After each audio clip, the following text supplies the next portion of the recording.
Allahumma salli ala Sayyidina Muhammad wa asqilil zalimin bizzalimin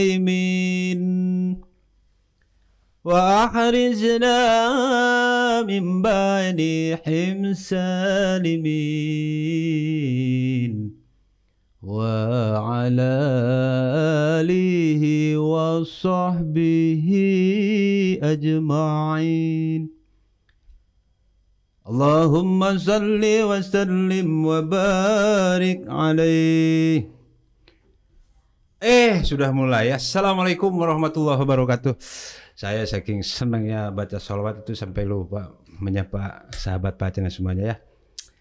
Apa kabar Pak sahabat Pak Channel semuanya? Semoga kabar kita di pagi hari ini ketemu lagi di Ngopi Pagi bersama Abah Anom dan Pak Channel ya tentunya. Mudah-mudahan kabar sahabat subscriber Pak Channel selalu dalam lindungan Allah Subhanahu wa taala dan selalu dimudahkan segala urusan dunia maupun akhirat. Amin ya Allah ya rabbal alamin. Aduh, sahabat Pak Channel semuanya, saya sedang benar-benar gembira sekali ya. Makanya tadi lebih awal saya baca sholawat dulu. Karena ada yang mengatakan orang-orang yang sangat paham tentang agama bahwa membaca sholawat itu insya Allah asal kita ikhlas, asal kita selalu dawam membaca sholawat untuk baginda Rasulullah SAW itu betul-betul sangat istimewa sekali yang akan Allah berikan keberkahan untuk kita semua. Untuk itu dawamkan dan selalu istiqomah membaca sholawat ya. Terima kasih. Baik sahabat Pak Channel semuanya, kali ini saya selain daripada gembira dan sangat senang membaca sholawat, saya ada kedatangan seorang tamu yang sangat istimewa. Siapakah beliau? Beliau adalah Bapak Kiai Asep. Namanya sudah tidak asing lagi ya. Alhamdulillah beliau hadir di sini bersama Pak Channel ya Ngopi Pagi. Mudah-mudahan beliau bisa menyampaikan berbagai tausiah untuk kita semua untuk bisa dimanfaatkan dunia dan akhirat. Kalau begitu jangan banyak basa-basi, kita langsung aja kita sapa Bapak Kiai Asep. Assalamualaikum Pak Asep. Waalaikumsalam. Halo, bagaimana Pak Kiai? Sehat Pak Kiai? Sehat, alhamdulillah. Ini manggilnya Abah apa bagaimana? Itu terserah lah. Manggil Abah, Om Iya. Abah juga terserah. Yang penting kita enjoy. Siap, Pak. Ya, sip. Bagaimana, Abah? Jadi saya teh benar-benar sangat apa ya? Kekuntulan madu kalau istilah bahasa Jerman mah ya. Jadi Jerman. iya. Kedatangan Pak Kiai subhanallah. Saya udah ditunggu-tunggu. Ya, alhamdulillah sahabat Pak Channel semuanya, kita hari ini bisa bersilaturahmi khususnya dengan para viewers setia Amin, amin. Pak Channel yang mudah-mudahan senantiasa istiqomah Amin, amin Allah. Amin. dalam menyiarkan daripada berbagai konten Amin, amin. yang disuguhkan di channel Pak Channel. Amin. Subhanallah, ini saya sudah lama sekali ya merencanakan karena mungkin sibuk ya. Ang Kiai sibuk gitu. Jadi dijadwalkan hari ini mungkin bisa hadir, ternyata tidak. Karena Ya mungkin kesempatannya bisa Oke lah. sekarang. Ya. Nah itulah. Ini adalah betul-betul skenario Allah. Alhamdulillah, alhamdulillah. Iya, alhamdulillah ya. Ini ngomong-ngomong tentang urusan masalah apa zaman sekarang ini, Pak Kiai. Ya. Saya itu benar-benar selalu apa ya, istilahnya selalu tidak tertarik dengan untuk ikut campur ataupun untuk ikut-ikutan dengan orang. Masalah sosmed gitulah ya. Banyak sekali sekarang rekan-rekan kita yang selalu mengupload tentang masalah hujatan ini, hujatan itu. Orang ustadz ini, ustadz itu dan sebagainya. Itu bukan kebanyakan, tapi ada oknum yang selalu membuat seperti itu. Contohnya ini menghujat ini menghujat ini. Itu bagaimana itu kalau menurut Pak Kiai itu? Dari sudut pandang agama itu seperti apa coba? Ya kalau urusannya saling menghujat ya baiknya ya jangan lah. Jangan ya. Tentunya siapapun akan menjawab seperti itu. Iya betul. Adapun dasar-dasarnya baik itu hujah-hujah, dalil maupun lain sebagainya ya mungkin bisa lebih fokus lagi ada pembahasan tentang masalah bagaimana tentang hukum menghujat atau menghibah dan lain sebagainya. Ya untuk hal-hal semacam itu kan jelas adalah sesuatu yang pertama merugikan, bukan hanya merugikan orang lain, tentunya ya merugikan diri kita sendiri. Betul. Karena dengan seperti itu justru efeknya yang menjadi sorotan kadang-kadang ya dirinya sendiri. Iya betul. Jadi sesuatu itu harus benar-benar dipertimbangkan ketika kita akan mengeluarkan statement, kita akan berbicara baik dalam hal apapun, tentu harus dipertimbangkan bagaimana supaya jangan sampai toh menyindir atau menyakitkan salah satu pihak atau betul. Ya, saya sepakat sekali. Saya sangat sepakat sekali. Karena apa? Mungkin setahu saya Islam itu tidak pernah memberikan hujat. Sebenarnya saya ngilang konsentrasi. Tiba-tiba kita mendengar suara guntur. sangat keras sekali. Tapi nggak apa-apa. Tapi nggak apa-apa ini. Tapi apa kita gitu? Iya benar. Jadi tadi saya nahan ketawa sebenarnya. Begitu. Ya begitulah karena di sini ya mungkin gejala alamnya banyak begitu ya. Ngopi aja dulu, ngopi minum. Subhanallah. Ngopi santai aja. Saya bukan jin, saya manusia. Tenang aja, santai. Itu pemirsa. Jadi kita yang lagi serius gitu kan pembahasan, tiba-tiba guntur menggelegar. Aduh, ya beginilah. Ya. Indahnya alam. Ya, Allah ciptakan. Betul. Ya lanjut Om. Jadi, apa? Bagaimana? Jadi saya sepakat. Apa yang disampaikan tadi Pak Kiai Asep saya sepakat sekali ya. Karena mungkin dalam agama, di sudut pandang agama itu ada istilah tabayun ya. Iya. Apakah tidak alangkah lebih baiknya bertabayun dulu secara langsung kan seperti itu. Jangan sampai ada suatu kejadian misal karena ingin mengejar viewer sehingga mereka ya seperti itu. Bukan saya berarti bukan ini mohon maaf, tapi ini mah hanya sekedar bukan kita merasa bersih ya gitu. Bukan kita merasa bersih, tapi saya hanya ingin agar supaya saya tidak ikut-ikutan gitu. Seperti itulah. Ya. Nah, terus kemudian gini. Saya waktu tempo hari Jumat nih, ada cerita seperti ini Pak Kiai Asep. Pada saat itu saya lagi Jumatan, saya ikut Jumat, terus ternyata Pak Kiai yang khutbahnya. Iya. Itu saya kebetulan ya. Iya. Ini adem sekali. Biasa aja. Kalau tidak salah pada saat itu membahas. Ini nanti hidung saya push up ini. Enggak, ya apa push up. Jadi pada saat itu membahas tentang masalah keilmuan. Iya. Yang saya dapat garis bawahi pada saat khutbah itu, manfaat ilmu itu adalah bukan hanya sekedar untuk manfaat untuk orang lain, tetapi manfaat ilmu itu meningkatnya kita ketakwaan terhadap Allah Subhanahu wa taala dan selalu menjauhi larangannya. Itu saya sangat tertarik sekali. Coba kalau mohon izin, jika diizinkan dibahaslah untuk sekarang biar pemirsa sahabat channel semuanya biar paham nih. Ya mungkin dasarnya kalau kita kembali pada kalimat yang sering kita baca dalam lafaz bismillah itu ada kalimat Ar-Rahman Ar-Rahim. Jadi semuanya tidak terlepas daripada Rahman Rahimiyahnya.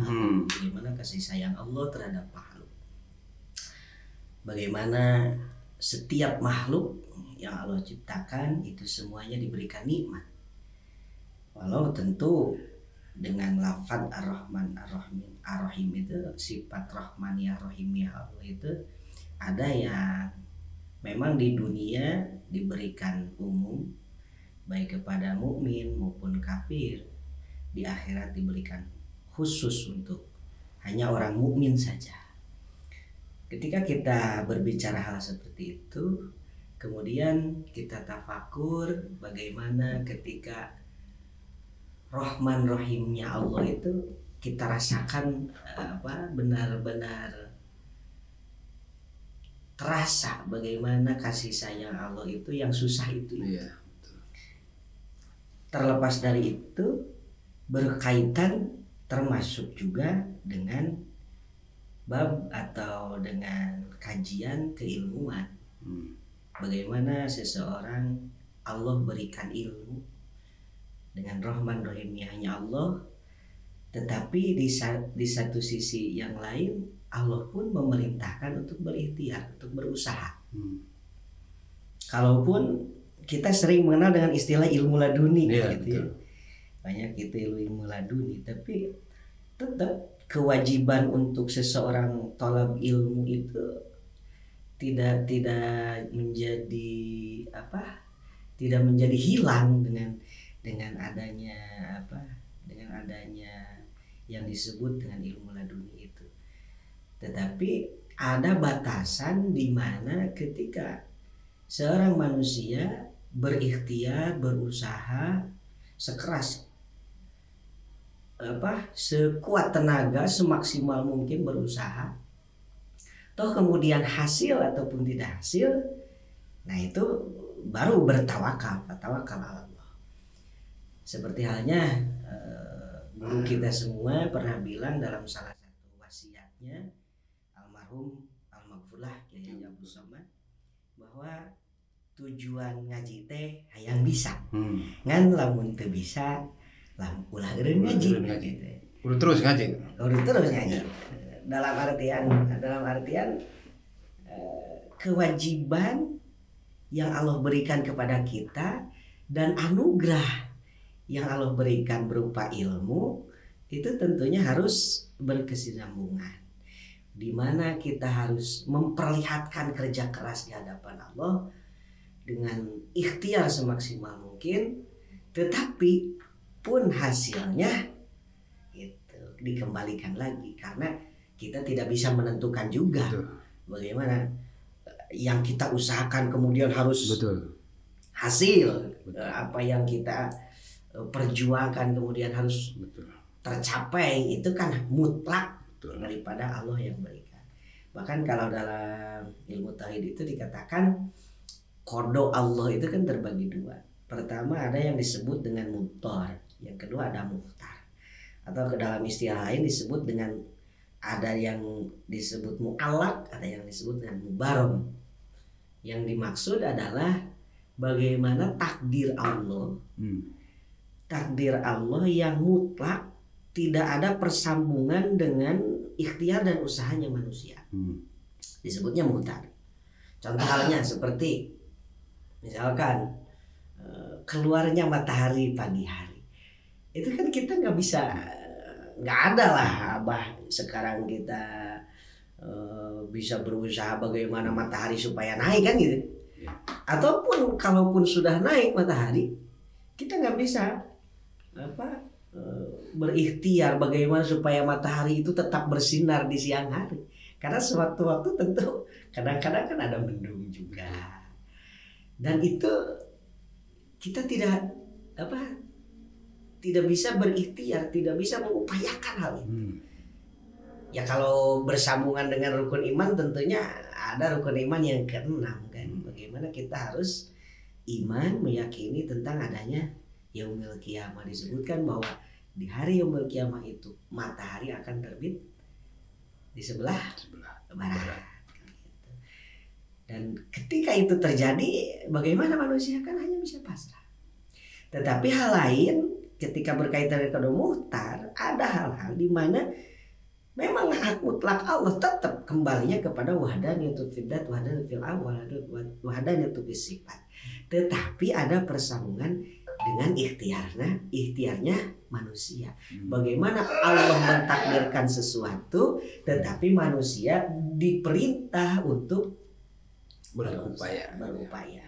Makanya dalam satu ayat disebutkan laqad khalaqnal insana fi kabad, gitu ya. Bahwa Allah ciptakan manusia itu tetap jangan capek lah gitu. Seperti Moy Anduk kayak gitu. Nah, itu. Fenomena Fenomena anduk basah ya. Apa istilahnya itu? Drama anduk basah. Iya. Bagaimana ketika anduk basah itu kemudian dicuci, kemudian dikeringkan, kemudian selesai saat itu juga, dan juga dibandingkan dengan ketika anduk itu direndam dulu, kemudian baru dicuci hari besoknya. Gitu. Mungkin buat kita yang malas-malas ya gitu. Iya. Oke, saya sepakat sekali Pak Kiai. Luar biasa itu. Jadi pada intinya mungkin setiap manusia itu diberikan kelebihan dan kekurangan. Ya, ini mas sharing aja ya Om ya. Ya, jadi saya sepakat kata almarhum guru kita semua bahwa ketika kita mengaji tidak bisa, jangan malas, jangan berhenti ngaji seperti saya. Harus ngaji terus kan gitu. Insya Allah, mudah-mudahan istilahnya apa namanya, saya segera Allah aku turun dengan hidayah buat saya. Amin ya Allah. Amin ya Allah. Jadi yang saya paham tadi daripada uraian Kiai ya, bahwa yang namanya orang yang tidak percaya dengan hari kiamat itu, hari akhir itu di rukun iman yang ke-6 ya, rupanya 6. Sehingga ada beberapa keterangan juga yang mengatakan, yang setahu saya bahwa orang yang tidak percaya dengan hari perhitungan atau hari kiamat itu adalah orang yang benar-benar sudah tidak percaya dengan adanya rukun iman yang ke-6 ya gitu. Oke, terima kasih sekali. Dan selanjutnya mungkin ini ada request nih dari sahabat Pak Channel semuanya. Pak Ustadz tolong dikasih keterangan bagaimana caranya kita kalau sholat asar kelewat, terus kita taunya sholat maghrib karena sholat asar tidak bisa dikosor. Mohon penjelasannya. Waduh, ini karena pikir. Berkaitan dengan hukum fikih ya? Iya, berkaitan mengkol karena pikir. Sholat asar, bagaimana? Ini sholat asar mungkin dia terlalu mepet waktunya sehingga kemagriban. Gimana caranya? Kemudian? Ya apakah kodo, apakah bagaimana itu? Gitu. Ya kalau kemagriban ya kodo. Ya sila penjelasannya Pak Ustadz. Kalau kemagriban ya kodo karena memang ya sudah lewat waktunya. Sudah lewat ya. Itu sudah habis waktunya. Ya, jadi gitu. Cuman ada di mana ketika saat-saat waktu masih sempat untuk melaksanakan sholat. Ya kalau misalkan ketika kalau hukum qashar itu kan adanya ketika kita safar. Adanya ketika kita melakukan atau melaksanakan perjalanan jauh. Gitu ya. Jadi boleh asar itu boleh diqashar. Karena qashar itu yang salat asar, salat yang diganti dengan yang tadinya 4 rakaat jadi menjadi 2 rakaat. Ya, asar, duhur, ya justru asar itu bisa diqashar. Duhur, isya. Gitu selain jamak takdim, jamak takhir ya bisa diqashar. Ya. Gitu ya, sahabat Pak Channel, semoga puas dengan jawabannya. Dan nanti kalau memang ada yang semoga jangan puas ya. Ya, nanti kalau memang ada penasaran tolong di semoga jangan puas karena kalau dalam keilmuan itu ya betul. Ini lagi ada pertanyaan lagi nih Pak Kiai. Ya. Tadi ngebahas tentang masalah keilmuan katanya. Saya tertarik dengan penjelasan keilmuan bahwa Allah itu menurunkan ilmu terhadap manusia qolilan katanya. Jadi bagaimana penjelasan qolilan tersebut agar supaya lebih manfaat untuk orang banyak katanya gitu. Ya, memang ada istilah ketika dibandingkan dengan ilmunya Allah gitu. Betul, maka ilmu kita itu sungguh sangat sedikit sekali. Iya. Bahkan bagaimana Allah memperlihatkan ketika kepada Nabi Musa ketika ada seekor burung yang Nah, ima cok cai teh bahasa. Ngecok gitu. Ada seekor burung yang kemudian ngambil air ya di lautan gitu, ada air yang menempel di paruhnya. Nah, kemudian Allah katakan bahwa itulah ilmu yang Allah berikan kepada manusia, itu hanya sebatas air yang nempel di paruh burung itu. Sementara ilmunya Allah sangat luas sekali. Yang sangat luas. Yaitu yang dimaksud barangkali bahwa qalilah ya, ilmu yang diberikan kepada manusia itu sangat sedikit sekali. Dan sudah sedikit kemudian dibagi-bagi lagi. Dibagi-bagi ya. Saya. Ternyata setiap manusia itu kadang beda-beda. Seseorang ahli dalam hal ini, seseorang ahli dalam hal yang lainnya. Orang yang bisa membuat kapal belum tentu bisa buat bala-bala. betul. Itulah barangkali. Iya betul. Nah, jadi itu ya sahabat Pacana, mohon tadi yang bikin pertanyaan supaya kalau memang jawaban ini memuaskan ataupun masih kurang puas, tolong langsung aja ke redaksi Pacana ya. Itu iya begitu ya, Pak Kiai. Saya sangat mungkin sahabat Pacana semuanya sekarang tuh lagi selalu mengikuti kita ya, agar supaya kita selalu membuat membuat video-video yang lebih bermanfaat untuk manusia. Karena saya banyak sekali yang usul sama kita, banyak orang-orang yang teman-teman sahabat subscriber Pak Channel, tolong bikin satu bahasan dan lain sebagainya, ngaji lah gitu kan. Karena kalau nonton yang berantem, nonton yang hoak-hoak, nonton itu udah bosan katanya. Pengennya ada satu kajian-kajian kayak gitu. Oke, saya bilang insyaallah mudah-mudahan ada izin Allah. Tenang sahabat Pak Channel, ada Abah lah, tenang. Nah gitu. Bagaimana nanti dikondisikan ya. Amin ya Allah. Amin. Semoga tetap istiqomah saja. Nah, baik. Oke, terima kasih Pak Kiai atas penjelasan dan silaturahminya di sini. Sama-sama, saya juga terima kasih hari ini saya bisa bersilaturahmi dengan sahabat Pak Channel semuanya, khusus dengan Pak Kersa. Amin. Alhamdulillah hari ini saya bisa hadir, bisa bertemu. Saya ucapkan terima kasih, dan kedepannya pun saya doakan mudah-mudahan channel ini tetap istiqomah. Amin. Tetap istiqomah dan kemudian tetap bisa mensiarkan daripada konten-kontennya untuk manfaat untuk semuanya. Amin ya Allah ya Rabbal alamin. Baik sahabat Pacana semuanya, demikian tadi uraian-uraian dari Pangersa Pak Kiai Asep. Alhamdulillah kita mendapat pencerahan lagi, jadi semangat lagi. Betapa lautan hamburannya Allah, betapa sangat bijaksananya, betapa rahman rahimnya Allah ketika kita mendapat ilmu. Satu tetes burung itu coba dibagi-bagi untuk umat semuanya. Ya untuk apalah kita istilahnya merasa mempunyai, karena semuanya itu punya Allah. Semuanya itu hanya Allah yang mempunyai. Tidak perlu kita hanya. Contohnya seperti begini.